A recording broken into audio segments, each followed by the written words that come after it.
Nick, they seemed to they sort of got on you right in that first quarter. They had 36 on you, and then you never really got made a couple runs, but you never really got back in it, right?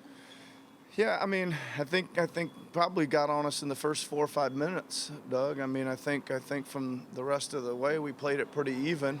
You're right. We did cut it down a couple times, and we didn't keep it that close those couple times. Like we got it to 9, I believe, and then all of a sudden it was like boom, 18 again really quickly.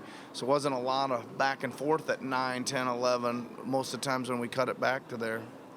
But I mean, I thought we executed a bunch of stuff really well, at both ends. I didn't think we finished at the rim very well, right? I think we left a lot of points on the board at the rim. And we made some really good, did a lot of really good work on Curry, obviously, but made a few mistakes in our rotations out as well. And they made a lot of shots too, some of those guys. Are those the corner threes that teams get? Do you think they're mostly sort of slow rotations, or guys missing assignments by a step, or what? You seem to give up a lot of corner threes, but I just wondering if that's Well, the reason. I got to look at the tape tonight, but I think for the most part, Doug, we were a couple things. I think a couple times we were a little slow getting out there when we probably should have anticipated getting out there a little sooner. A couple times that ball went to the wing first, and we ran really hard to the wing instead of kind of doing the technique that we use for that. So that's a couple. And then a couple times I thought we ran them off unnecessarily, like we were there too soon and we ran right past them when we probably could have just sat down and guarded them. And then we went past them, and then they were into another side and probably ended up shooting it in the other corner, right? But yeah, we got to really, again, I thought we did a great job on Curry. I think our rotations we need to look at them, but I think we're making some progress on some of this stuff as far as some of the things we want to do.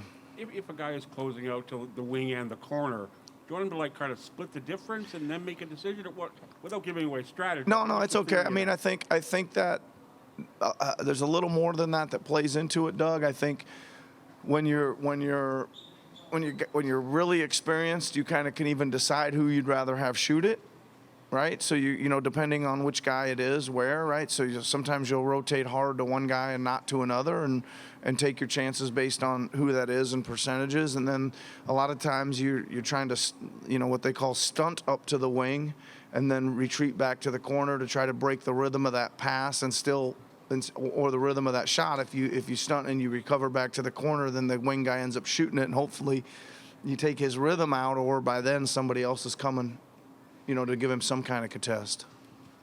You just touched on, you said experience and sort of making that choice defensively.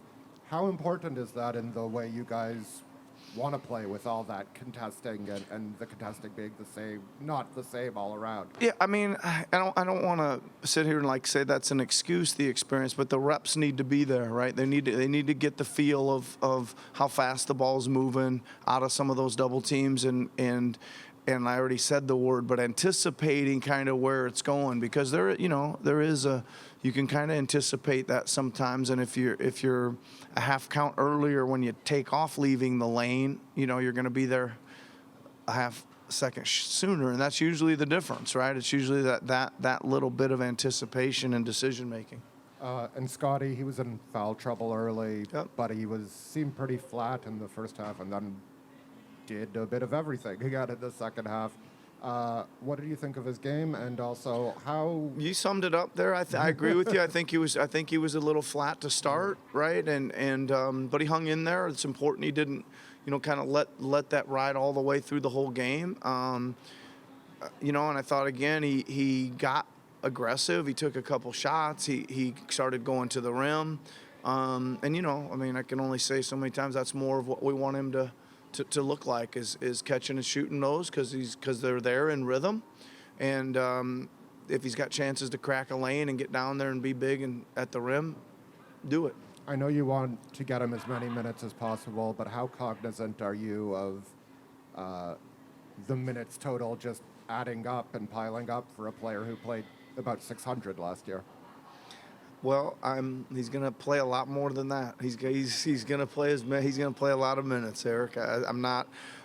He's really, really young, and he needs the court time to get better. Hey, Nick.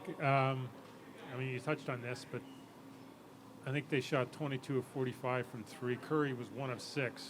He basically had Fred in his lap the entire game. How much do those other guys benefit from the attention you have to give to take Curry out of it like that? I mean, I would say they benefit quite a bit, right? But again, you still have to step in and make those shots. I think normally I would say, you know, geez, we didn't plan on those guys making those shots, but I think they were just too open, right? And guys that were hot were getting too many, right? So. Again, that's a little bit back to the first conversation is you got to kind of understand, hey, a guy's hit 1 or 2 or 3 or 5, you know, that you got to, there's the guy you see, you got to know where that guy is and find him and rotate harder to him and not let the hot guy keep staying hot. And, you know, I think they were probably just too open, Michael, but to answer your question, they certainly benefit from it. I mean, him and not only Curry, but Green, I mean, you know, he's firing it all over the place once he touches it to guys to give them on target passes. And, you know, he's coming down and he's looking one way and zipping it the other. And, you know, he makes that anticipation hard because he's such a talented passer. And you worked with Andrew this summer really closely. Yep. And he's had a neat season. Is you know, more baskets off the cut. Seems to be fitting in really well here. What did you learn coaching him, and were you surprised by what he would put up tonight? Well, what I learned is he can really score, and he's really comfortable shooting. If you're going to give him the space to shoot, he's got a ton of confidence in his jump shot. And I agree with you. He's starting to find some other seams in their offensive system that really benefit him because he is like super quick. You know, when he cuts and he, you know, when he catches it and hits the floor and bounces up, he's usually getting some clearance over somebody. So yeah, I mean he was a pleasure to work with, and he can really score the basketball.